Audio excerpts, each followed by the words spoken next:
Israel's right to exist cannot be denied, neither can Palestine's. The United States does not accept the legitimacy of continued Israeli settlements.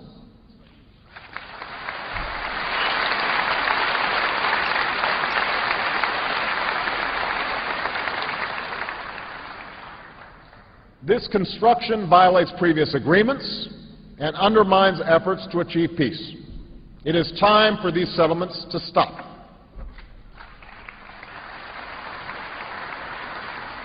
And Israel must also live up to its obligation to ensure that Palestinians can live and work and develop their society. Just as it devastates Palestinian families, the continuing humanitarian crisis in Gaza does not serve Israel's security. Neither does the continuing lack of opportunity in the West Bank. Progress in the daily lives of the Palestinian people must be a critical part of a road to peace, and Israel must take concrete steps to enable such progress.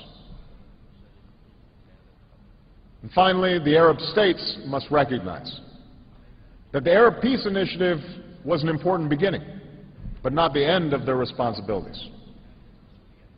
The Arab-Israeli conflict should no longer be used to distract the people of Arab nations from other problems.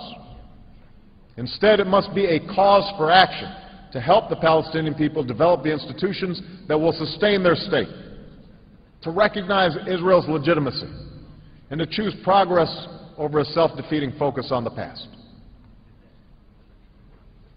America will align our policies with those who pursue peace. And we will say in public what we say in private to Israelis and Palestinians and Arabs. We cannot impose peace, but privately, many Muslims recognize that Israel will not go away. Likewise, many Israelis recognize the need for a Palestinian state. It is time for us to act on what everyone knows to be true. Too many tears have been shed. Too much blood has been shed. All of us have a responsibility to work for the day when the mothers of Israelis and Palestinians can see their children grow up without fear. When the Holy Land of the three great faiths is the place of peace that God intended it to be. When Jerusalem is a secure and lasting home for Jews and Christians and Muslims, and a place for all of the children of Abraham to mingle peacefully together, as in the story of Israel.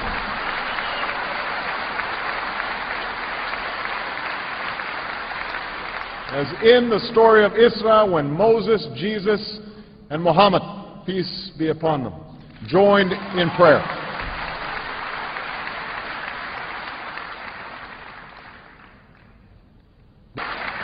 Attention is our shared interest in the rights and responsibilities of nations on nuclear weapons. This issue has been a source of tension between the United States and the Islamic Republic of Iran. For many years, Iran has defined itself in part by its opposition to my country. And there is, in fact, a tumultuous history between us. In the middle of the Cold War, the United States played a role in the overthrow of a democratically elected Iranian government. Since the Islamic Revolution, Iran has played a role in acts of hostage-taking and violence against U.S. troops and civilians. This history is well known.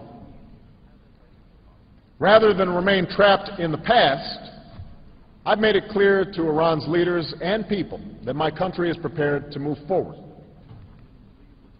The question now is not what Iran is against, but rather what future it wants to build.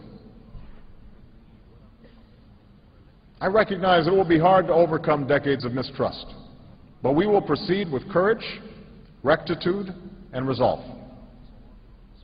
There will be many issues to discuss between our two countries, and we are willing to move forward without preconditions on the basis of mutual respect. But it is clear to all concerned that when it comes to nuclear weapons, We have reached a decisive point. This is not simply about America's interests. It's about preventing a nuclear arms race in the Middle East that could lead this region and the world down a hugely dangerous path. I understand those who protest that some countries have weapons that others do not.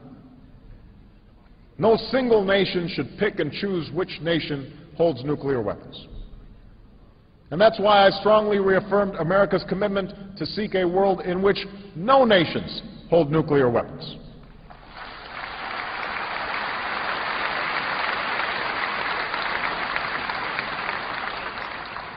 And any nation, including Iran, should have the right to access peaceful nuclear power if it complies with its responsibilities under the Nuclear Non-Proliferation Treaty. That commitment is at the core of the treaty, and it must be kept for all who fully abide by it. And I'm hopeful that all countries in the region can share in this goal. The fourth issue that I will address is democracy. I know there has been controversy about the promotion of democracy in recent years, and much of this controversy is connected to the war in Iraq. So let me be clear. No system of government can or should be imposed by one nation by any other. That does not lessen my commitment, however, to governments that reflect the will of the people. Each nation gives life to this principle in its own way, grounded in the traditions of its own people. America does not presume to know what is best for everyone, just as we would not presume to pick the outcome of a peaceful election. But I do have an unyielding belief that all people yearn for certain things: the ability to speak your mind and have a say in how you are governed, confidence in the rule of law and the equal administration of justice, government that is transparent and doesn't steal from the people, the freedom to live as you choose. These are not just American ideas, they are human rights, and that is why we will support them everywhere.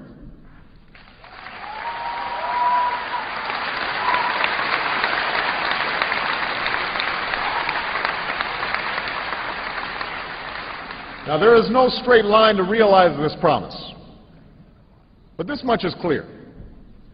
Governments that protect these rights are ultimately more stable, successful, and secure. Suppressing ideas never succeeds in making them go away. America respects the right of all peaceful and law-abiding voices to be heard around the world, even if we disagree with them. And we will welcome all elected, peaceful governments, provided they govern with respect for all their people. This last point is important because there are some who advocate for democracy only when they're out of power. Once in power, they are ruthless in suppressing the rights of others.